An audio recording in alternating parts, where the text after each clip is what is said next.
It's news time. Let's check back in with Nathan Cohns in the KCIM News Studio. Thank you very much, John, and good morning, everyone. Iowa Workforce Development announced on Wednesday of new funding that's available to support youth internship programs for this upcoming summer. Approximately $250,000 in state funding is to be allocated to support internship opportunities for Iowans between the ages of 14 and 24, allowing them to gain work experience, be prepared for high-demand careers, as well as develop personal characteristics necessary for success in the workplace.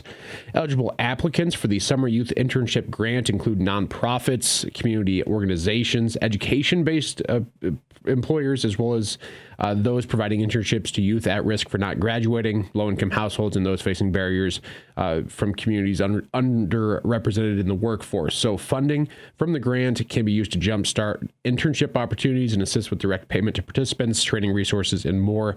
Applications for that funding are due by February 21st at 2 p.m., but there's going to be an informational webinar coming up on January 29th starting at 1 p.m. So the links to RSVP for that webinar, as well as to apply for the grant, are included with this story on our website.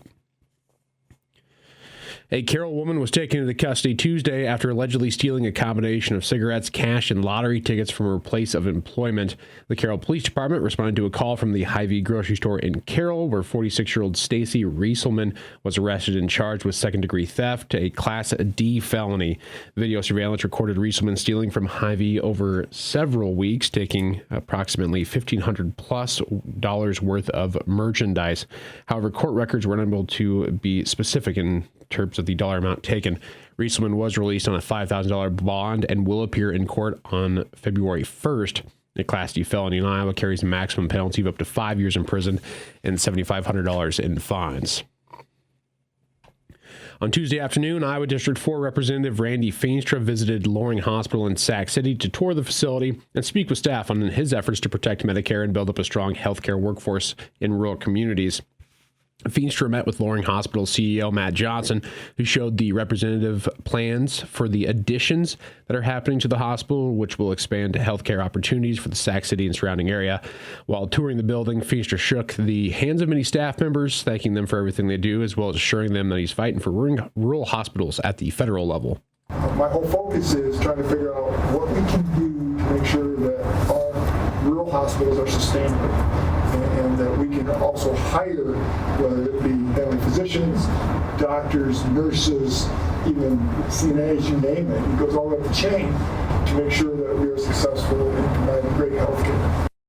Feenstra sat down with staff after the tour to address any questions or concerns that the staff might have. One topic that was brought up was about Centers for Medicare and Medicaid undercutting hospitals from the 2% of the cost they're supposed to receive for the contract with the federal government. Feenstra says he's well aware of that situation and that CMS is looking through the lens at bigger, more urban hospitals who can take the Medicare and Medicaid cuts without needing to halt operations. And that's why we're trying to have a hearing here in Iowa. I'm trying to get on rural hospitals that I can show CMS, I can show the federal government, this is what's happening in rural America. And if you don't understand this, you're going to have real problems as hospitals continue to close. Feenstra says another issue that rural hospitals face are staffing shortages, as doctors and staff are the backbone that keep everything running, and Feenstra wants to encourage professionals to stay in their rural communities. My feeling is that we have to incentivize nursing and other areas. And how do we incentivize, how can we keep them in Iowa? How can we keep them here in rural America? And I think there's got to be incentive to say, all right, if you're going to a rural hospital, is that there's some incentive to pay those loans off if you stay there for 5 years. And it's a declining marker as you go. And same thing for nursing.